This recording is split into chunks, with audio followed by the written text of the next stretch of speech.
गंजाम जिला धराकोट थाना अंतर्गत गड़दामोदर पल्ली रे घटी दुर्घटना।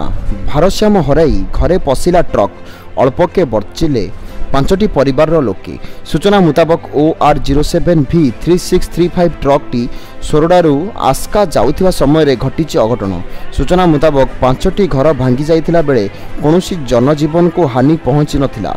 पांचटी घर भांगी लोकों नाम हैला कालू नायक, टुल्लू पाढ़ी, टुना गौड़, सुभाषिन साहू घर सामने टुना गौड़ ग्लामर गाड़ी नंबर OD323210 गाड़ी संपूर्ण भांगी जाइथिबा सूचना मिली। वर्तमान एही घटनाटी स्थानीय अंचल में चांचल्य सृष्टि करिछि। घटनास्थल में धराकोट पुलिस पहुंची ड्राइवर और ट्रक टी को अटक रखी घटनार अधिक तदंत करुछि। जस्ट मु बाइक रखिली घर आगे रखिक जस्ट घर एंट्री करू करू दुर्घटना फास्ट एंट्री देनी कौन गोटे साउंड भालू आमर घर परिवार सब बारिक धरिक धाइली कौन होगला गोटे मुझे देखिली अनेला बाइक गाड़ी दुर्घटना होगला घर क्राक थी तर घर परिवार धरी बारी गली दांडू आसला मोर बाइक आम घर क्षतिग्रस्त।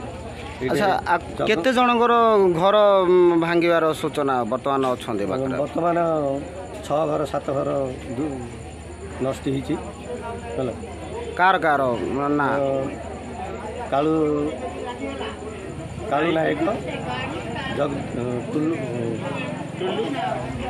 टुल्लू पाढ़ी टुना गौड़ सुभाषिनी साहू आमर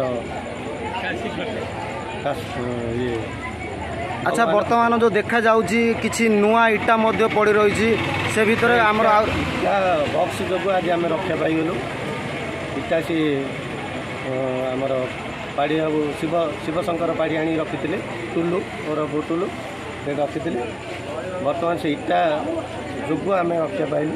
अच्छा कौन सी लोक मानकर किछि क्षयक्षति होइछि कि लोकमानकर तो मुझे जानी मु टेंशन अच्छी ना वर्तमान कौन सी लोक किसी माड़ किसी सेमती किसी असुविधा गोटे वृद्ध महिला को किए से वृद्ध महिला मुझे जानी कौन कहे वर्तमान ये जो क्षति होपर कौन कहे क्षति पूरा पुराना मोर बाइक गोटे नष्ट घर बिल्डिंग गोटे शिवशंकर पाड़ी बिल्डिंग नष्ट। गंजाम स्पेशल रिपोर्ट अहिंसा न्यूज।